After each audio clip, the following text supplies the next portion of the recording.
Hello guys, welcome to this our new video जिसमें आज जिस स्टॉक की बात हम करेंगे उसका नाम है जेनटेक। आप में से कई लोगों ने इसमें इन्वेस्ट किया होगा, अपना पैसा रखा होगा या तो for the long term investing या वॉट एवर रीज़न, बट आप कुछ देख रहे हैं कि कुछ महीनों से, पिछले 4 या 5 महीनों से इस स्टॉक ने बहुत ही गंदा एक करेक्शन दिया है। अगर आप इसमें होल्डर्स हैं तो आपको डेफिनेटली एक बहुत बड़ा लॉस फेस करना पड़ रहा होगा। तो हम वही सब डिस्कस करेंगे कि आपको ये लॉस कितने और टाइम तक और फेस करना पड़ सकता है, या आपका अभी लॉस फेस करने का टाइम ख़त्म हो गया है या और लंबा हो सकता है। अगर आप इसमें ऑलरेडी होल्डेड हैं तो क्या आपको करना चाहिए। अगर आप हर तरह के प्लेयर की हम यहाँ पे बात करेंगे। अगर आपकी न्यू बाइंग आप प्लान कर रहे हैं तो आपको अभी बाय कर लेना चाहिए या थोड़ा वेट करना चाहिए, या अगर आपकी होल्डिंग्स ऑलरेडी इसमें हैं तो उस होल्डिंग का क्या करना है, होल्डिंग को बढ़ाना है या उसको बेचना है, सेल कर देना है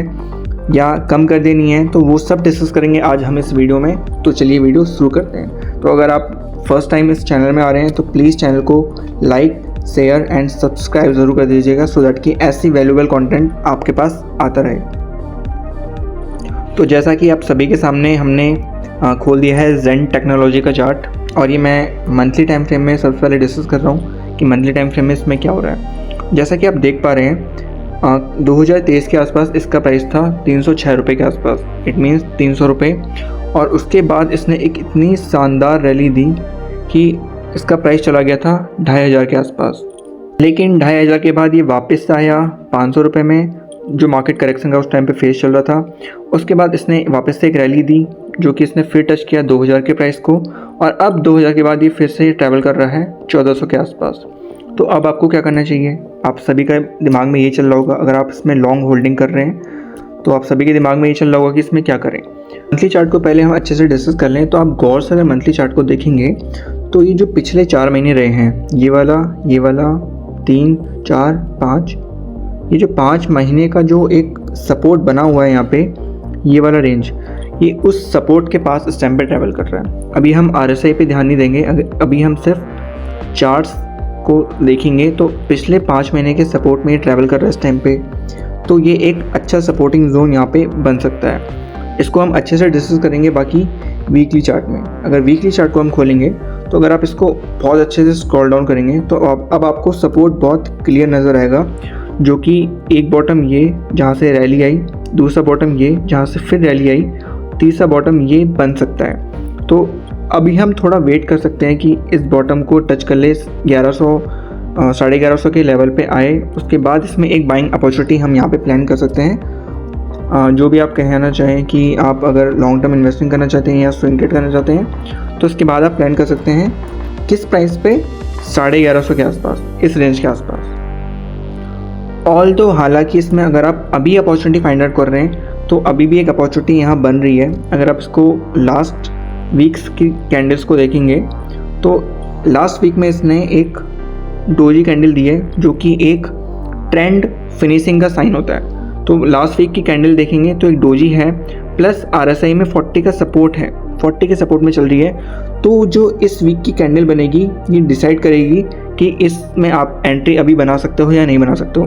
अगर ये कैंडल ग्रीन क्लोज आई इस वीक वाली तो आप इसमें एक एंट्री प्लान कर सकते हैं फॉर द स्विंग ट्रेड, जिसमें आपका स्टॉप लॉस रहेगा ये वाला लेवल जो कि रहेगा 1352 के आसपास। तो आपकी एंट्री बन जाएगी 1400 के आसपास की और आपका स्टॉप लॉस रहेगा 1360 के आसपास का।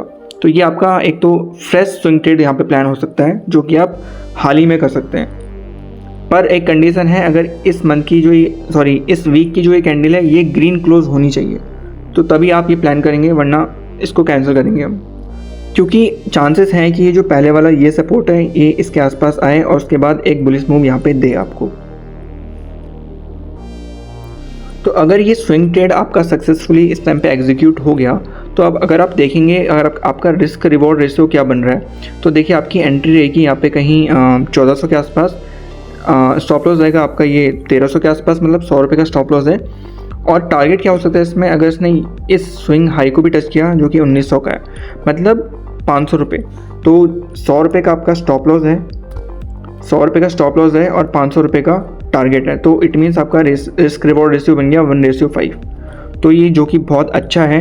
अगर मार्केट ने सपोर्ट किया तो आपको 1:5 का रिस्क रिवॉर्ड बनेगा। एक बार डेली टाइम फ्रेम में भी एंट्री अगर हम चेक कर लें तो आप देखिए कुछ टाइम पहले इसमें बहुत ही खतरनाक डरावना वाला सीन हो रहा था, जब ये लोअर सर्किट पेल रहा था। यहाँ पे 1 2 3 4 दिन कंटिन्यू लोअर सर्किट मारा इसने, लेकिन अगर आप देखेंगे तो ये कंसोलिडेशन फेज इस टाइम पे चल रहा है। अगर ये ख़त्म हुआ, इसके ऊपर इसने एंट्री दी, तो यहाँ पे रिस्ट्रिक्शंस बहुत हैं। एक तो ये जोन है जो कि रिस्ट्रिक्टेड रहेगा, ये रेजिस्टेंस का काम करेगा, ये रेजिस्टेंस काम करेगा। तो इसीलिए आप इसमें, वही मैं कह रहा हूँ, थोड़ा वेट करिए। एक बार इस सपोर्ट के पास आ जाए ना ये, तो आपका रिस्क और कम हो जाएगा और आप अच्छे से प्लान भी कर सकते हैं अपने ट्रेड को। तो बेस्ट आपके लिए यही है, अगर आप न्यू फ्रेश एंट्री चाह रहे हैं तो आप थोड़ा वेट करिए, 1300 के आसपास के लेवल का वेट करिए। अगर यहाँ पे आता है तो आप एक बाइंग कर सकते हैं। अगर आप ऑलरेडी होल्डेड हैं ऊपर से लेकर यहाँ पे आपने कहीं खरीदा है, अगर आप होल्डिंग में आपको लॉस चल रहा होगा, कोई बात नहीं, स्टॉक काफ़ी अच्छा है। अगर आपका लॉन्ग टर्म व्यू है तो आप इसको होल्ड में ही रखिए।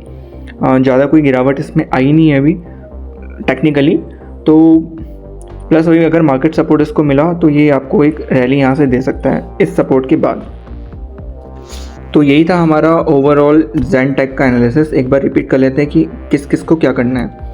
अगर आपकी न्यू एंट्री है, अगर आप न्यू एंट्री बनाना चाहते हैं तो आप वेट करिए। अगर आप ऑलरेडी होल्डिंग में हैं तो आप पेशेंसली इसको होल्ड ही करिए, क्योंकि अभी बहुत सारे स्टॉक हैं जिसमें आपको फ्रेश एंट्री मिल रही है, जो ऑलरेडी 20 से लेकर 30% के डिस्काउंट में मिल रहे हैं, बहुत अच्छे सपोर्ट जोन में मिल रहे हैं। आप उनमें नई एंट्री प्लान करिए इंस्टेड ऑफ ज़ेनटेक। उसमें हम खाली झूठी उम्मीद हम मार्केट में कभी एक्सेप्ट नहीं करते हैं, क्योंकि मार्केट में प्रेडिक्शन नहीं चलता है, मार्केट में चलता है एनालिसिस। मार्केट में चलता है आपका रिस्क और रिवॉर्ड का रेशियो क्या है, ये आप प्लान करिए। हमेशा अपने एसएल को हमेशा फॉलो करिए, क्योंकि अगर आप एसएल को फॉलो नहीं करेंगे तो आपने देखा ही है, जैसे कि हाल ही में एक स्टॉक था PGL, हमने इसमें 2% का रिस्क लिया था, 750 के आसपास हमने इसको एग्जिट कर दिया था और आज इसका प्राइस चल रहा है 500 के आसपास।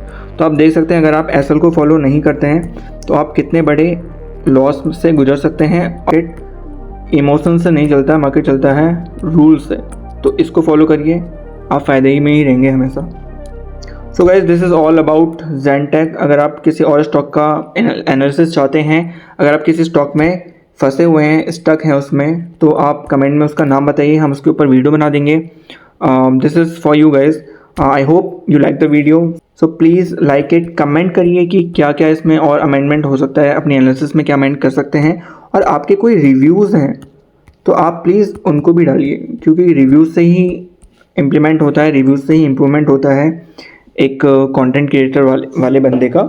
तो आप रिव्यूज़ डालिए, अपने कमेंट डालिए, और प्लीज़ गाइस सब्सक्राइब करिए, सो दैट कि ऐसे ही स्टॉक का एनालिसिस आप तक पहुंच पाए।